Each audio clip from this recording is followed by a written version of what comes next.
gas, have a flat tire, or a dead battery. You know, if you have one flat tire or one battery service, that membership fee pays for itself. Wherever you go, wherever you are, you can trust AAA to be there when you need them.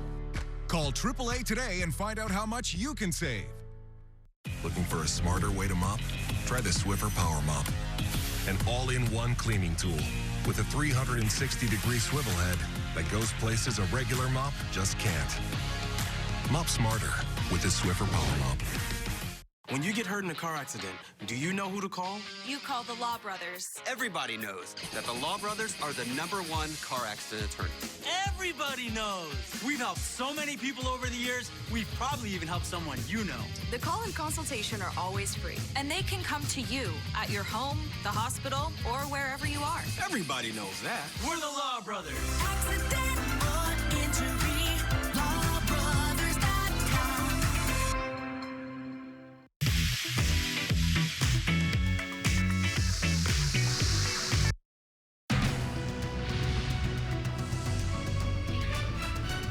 Now at 4, increased security in LA's Pico Robertson neighborhood after a protest outside a local synagogue turned violent. Good afternoon. This is the KTLA 5 News at 4. I'm Samantha Cortese. Hi, everyone. I'm Sandra Mitchell. Today, police have beefed up patrols around places of worship after yesterday's pro-Palestinian protests that escalated into violent clashes outside of a local synagogue. KTLA's Rachel Menitoff now joins us live in the Pico Robertson area with the latest, and we are expecting to hear from city leaders at any moment. Rachel.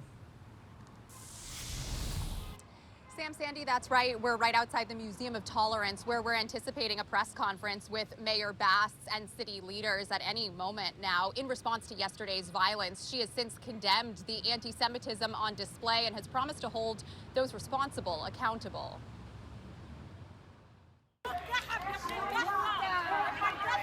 A pro-Palestinian protest outside of a Das Israel congregation in the historically Jewish Pico Robertson neighborhood, which erupted into violence, has been condemned by Los Angeles leaders all the way up to the White House.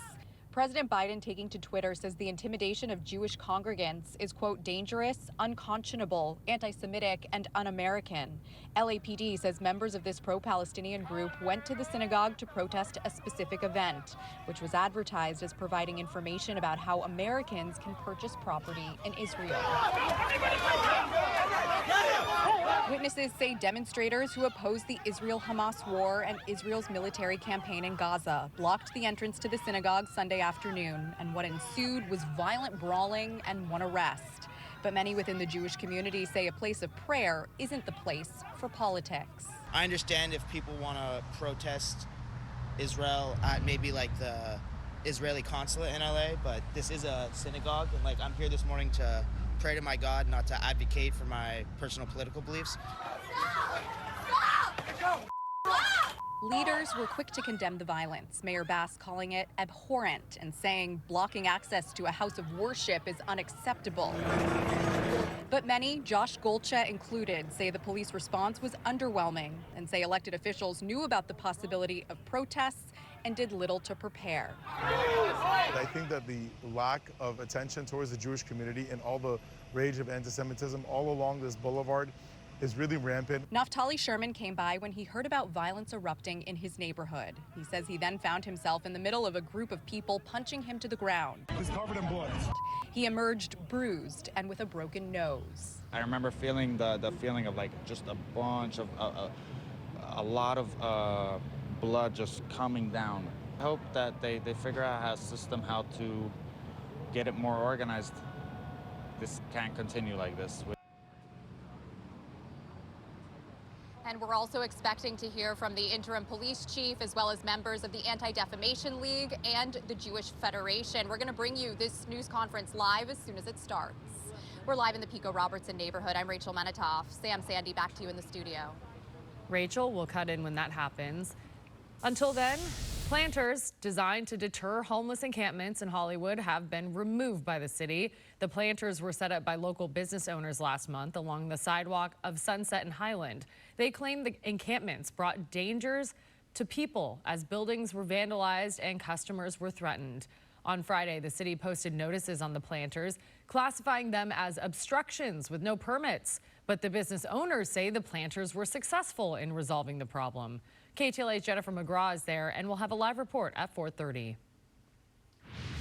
The Lakers have officially hired a new head coach, former NBA guard J.J. Redick. He was formally introduced by the team today in El Segundo. Yeah, and David Pingalore was there. He was at that news conference, joining us now in the studio. Ping, I hear you've got all the details. I do. I have all the details for you. All right, the long search has finally ended for the Lakers, and my NBA sources telling me for the last several weeks that J.J. Redick would actually be the next Lakers head coach. Well, finally, officially today, they announced him as the 29th head coach in franchise history. The vice president of basketball operations, Rob Pelinka, joining Redick and a ton of members of the media for the press conference at team headquarters in El Segundo. Now, today, a big day for JJ. It's his 40th birthday as well, not only being named the head coach. And he also made no bones about it. He's got no prior coaching experience, poking fun at themselves, kind of funny, during the opening statements of the press conference. Pelinka, though, adamant that Redick was the right man for the job based on his high basketball IQ, his focus on analytics, his ability to communicate with current players. Now, as for Redick himself, he did not shy away from the immense pressure that will come with being the Lakers head coach. Sitting in this seat, I know what the expectations are. Lakers fans have some of the most passionate fans around the world.